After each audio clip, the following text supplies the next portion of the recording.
Christina, how you doing? I want to take a look at the ad and your cover letter and resume, and I just want to take a look at your work. And so let's start with the ad. I think one of the biggest things in the ad here is the fact that you kind of miss this experienced right here. That's really a critical word in this ad. And that really could mean the difference between getting an interview and not. Is this experienced and how you handle it? So I think that's really important right there. Um, I mean, the title in the ad, yeah, that's a given. Graphic designer required. And that's a given. The word required, that's interesting too. So that's another thing that I think you could have drawn some attention to. Um, this creative coordinate with strong creative and presentational skills.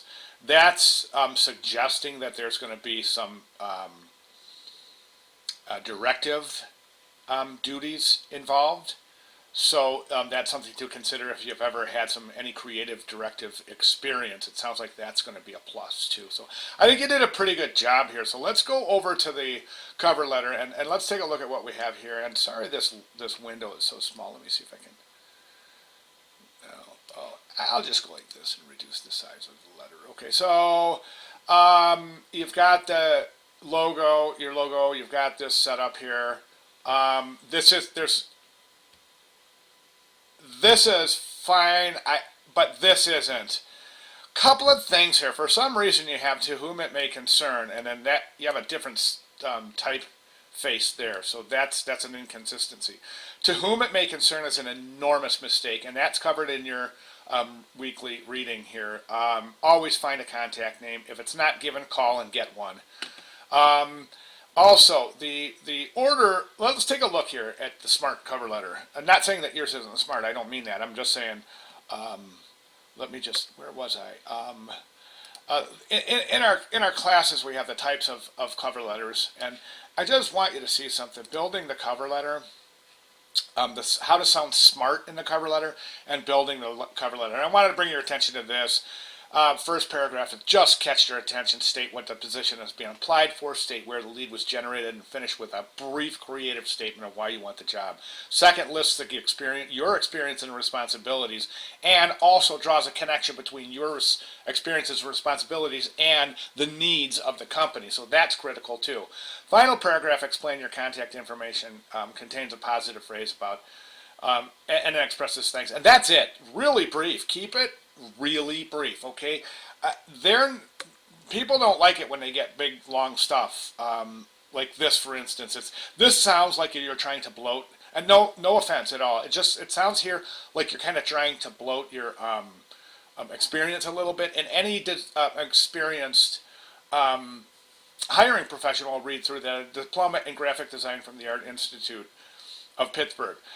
You're saying you have a diploma in graphic design, but you need to be a little more specific than that, Christina. I think that the naming the school is awesome. School's got a great reputation. Why not use it? I am a member of American Institute of Graphic Art. Well, it's graphic arts, so that's going to be a big flag right there. And then AAAA, I don't know what that is. And then lynda.com, I mean, that's just a paid subscription. So that's not, you know what I'm saying? I mean, that's not really an accomplishment. And then so I am enthusiastic about, okay, so, and that's good. So really just think about that formula that I gave you over here in the class, okay? And you can't go wrong there. And then this, I also want you to take a look at the class and the types of resumes. Um, You have chronological, functional.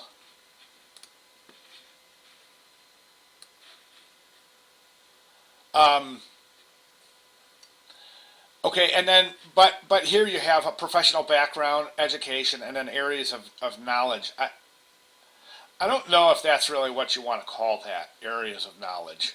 I would try to be a little more traditional following this lead right here. Chronological type of resume is built on experience in the field. Chronological resume dates the content from the most recent to the earliest, usually no more than the last 4 or 5 jobs or educational activities are listed.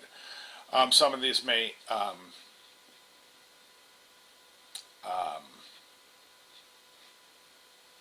I'm sorry, some of these may be summarized depending on some of the relevance. And then the resume over here, you see what you have, the basic setup of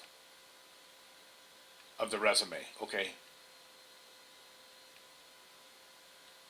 Awards and accomplishments, education, computer and software skills, professional experience. If you look through this stuff, it's proven to work. It's a formula that employers and hiring professionals will expect to see. Okay, so that's what I have. So if you want to take a look at and move from there, then that would be great. Okay, thanks very much.